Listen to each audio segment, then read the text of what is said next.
Antony mudou da água para o vinho após trocar o Manchester United pelo Real Betis, já que lá ele se reencontrou com seu bom futebol e vem sendo um dos destaques da equipe. Inclusive no final de semana ele marcou um golaço na vitória em cima do Espanhol. Por conta dessas boas atuações, viralizou nas redes sociais uma comparação com Vini Júnior, mostrando que o jogador do Real Betis tem mais gols e mais assistências que o atacante do Real, por isso lhe pedem para que lhe considerem para a bola de ouro. Lembrando que esses números são somente de 2025, ou seja, desde a chegada de Antony na equipe de Sevilha. Brincadeiras à parte, né, com o pessoal pedindo para que o Antony, o GOAT, dispute a bola de ouro, né? Eu quero saber a tua opinião. Hoje em dia, quem tá jogando mais, Vini Júnior ou então o Antony? Todo mundo sabe que ele tá emprestado no Betis apenas até o final de junho e depois ele teria que retornar aos Diabos Vermelhos,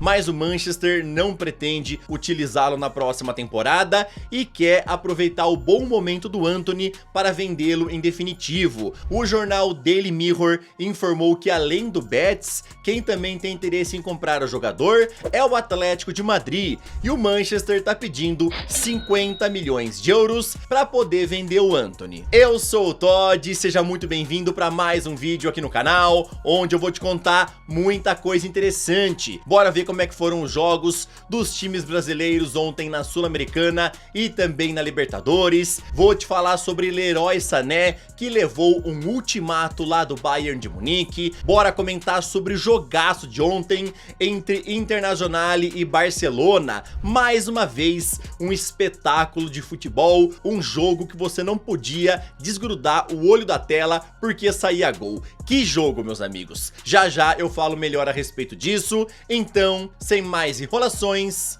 solta a intro!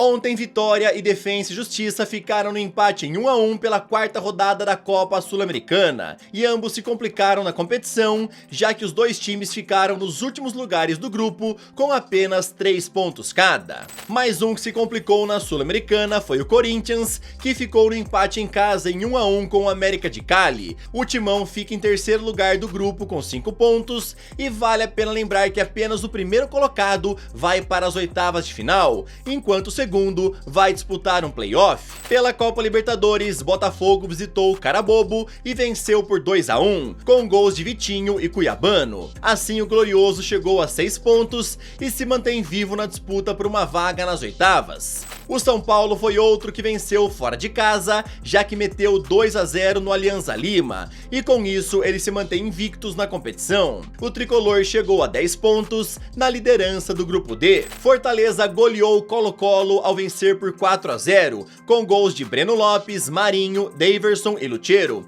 Assim, o Leão do Pici subiu para a segunda colocação do grupo E, com os mesmos 7 pontos do líder Racing. Rafinha hoje em dia é um dos melhores jogadores aí do futebol mundial, é um dos melhores jogadores da seleção brasileira em atuação, né? E eu quero saber uma coisa: vocês aí sabiam que ao invés dele ter jogado pela seleção brasileira, ele poderia estar defendendo a seleção italiana? Em entrevista a Isabella Pagliari, o jogador do Barcelona revelou que ficou muito perto de vestir a camisa da Azurra. Se liga no que ele falou: eu estava perto de aceitar a convocação para a seleção italiana. Eu deveria ir para a Eurocopa, que eles venceram em 2020. Eu estava praticamente pronto para ir. Por sorte, meu passaporte não chegou. Naquela época, pessoas da seleção italiana me ligavam. O Jorginho me ligava constantemente. A comissão técnica tinha um projeto incrível para mim, algo que realmente me chamou a atenção. Ao mesmo tempo, lá no fundo, eu ainda tinha um pouco de esperança de poder vestir a camisa do Brasil, e felizmente meu passaporte italiano não chegou a tempo. Então Rafinha só não defendeu a seleção italiana por conta que o passaporte dele não chegou a tempo, e logo depois, né, ele já foi convocado pela primeira vez para defender a seleção brasileira, um mês depois, tá? Mas aí demorou um pouquinho para ele realmente fazer a estreia por conta da pandemia. Agora, rapidão, queria te pedir aquela moral, deixa o like no vídeo, se inscreve no canal e também ativa o sininho. Aqui sempre tem vídeos novos pra te deixar muito bem antenado em relação a esse esporte tão maravilhoso e amado por todos nós. Inter de Milão e Barcelona ontem fizeram mais um jogo histórico pela volta da semifinal da Liga dos Campeões, onde os Nerazzurri garantiram a sua vaga na grande final. Aos 21 minutos, Dumfries deu uma bela assistência para Lautaro Martinez abrir o placar. No finalzinho do primeiro tempo, Pau Cubarsí fez pênalti em Lautaro e Çalhanoğlu foi o responsável por mandar a bola no fundo das redes. No segundo tempo, Acerbi marcou, mas o gol foi anulado por impedimento. Logo depois, Barcelona mostrou a sua força ao diminuir com esse belo gol de Eric Garcia. E 6 minutos depois, o Barça empatou com um gol de cabeça de Dani Olmo. Aos 87 minutos apareceu Rafinha para virar o jogo para os catalães e parecia que o placar ia terminar assim. Porém, aos 93, Dumfries venceu a disputa de bola e mandou para Acerbi empatar. Isso levou o jogo para a prorrogação, onde aos 99 minutos, David Fratesi virou o jogo para os italianos, que venceram no final por 4-3. Lembrando que o agregado ficou um total de 7-6. Agora a Inter espera na final o adversário que sai hoje do jogo entre PSG e Arsenal. Meus amigos, que jogo foi esse? E eu preciso destacar a atuação do Yann Sommer. O cara tava pegando tudo, apesar dele ter levado 3 gols ali, o cara pegou tudo. Ele defendeu o chute do Yamal, chute numa galera do Barcelona, o cara jogou demais. Tanto é que ele foi eleito o melhor jogador da partida ontem, tá bom? Completando a respeito desse jogo, o Rafinha chegou a 21 participações em gols em uma só edição da Liga dos Campeões e igualou o recorde do Cristiano Ronaldo. O Barcelona ficou pistola com a arbitragem de ontem e um dos que mais reclamaram sobre isso foi o técnico Hansi Flick, que falou o seguinte em coletiva pós-jogo: "Não quero falar muito sobre o árbitro, mas acho que cada decisão 50-50 que ele tomou foi a favor deles. Foi assim." A imprensa catalã também não perdoou o juiz Simon Marciniak,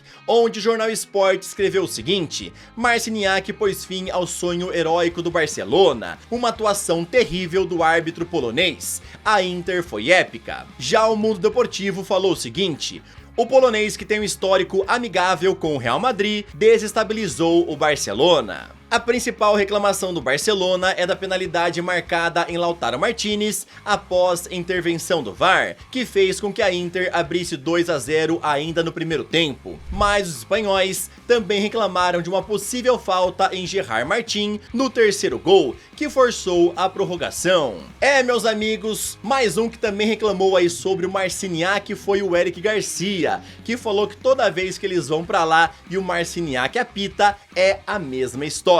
Leroy Sané está dando dor de cabeça para o Bayern de Munique, e isso porque agora ele está enrolando para assinar a sua renovação de contrato. O alemão mudou de agente nos últimos dias e agora seu empresário é o conhecido Pini Zahavi. Ambos consideram a oferta do Bayern de Munique baixa e por isso colocam o futuro lá em risco. O jornal Bild informou que o Bayern de Munique deu um ultimato ao jogador, lhe dando 10 dias para renovar o contrato, e também avisaram que não irão mudar em nada a oferta, que é de 3 anos com salário anual de 10 milhões de euros fixos e mais 5 em variáveis. Quem acompanha de perto a situação é o Barcelona, pois o clube tem interesse em contratar Sané caso ele fique livre no mercado. Pini Zahavi é amigo do técnico Hansi Flick e isso pode ajudar bastante na possível chegada do alemão à Catalunha. Meus amigos, a oferta então é de 10 milhões fixos e mais 5 em bônus, ou seja, pode chegar a 15 milhões anuais, tá? Mas o Sané considera o valor baixo e está pedindo mais grana ao Bayern de Munique. Segundo a imprensa alemã, o time bávaro já avisou que não vai aumentar nem um centavo. Ou aceita ou vai embora grátis. Vamos ver o que é que vai acontecer. Esse foi o vídeo dessa quarta-feira, espero que vocês tenham gostado, tamo junto, valeu e falou!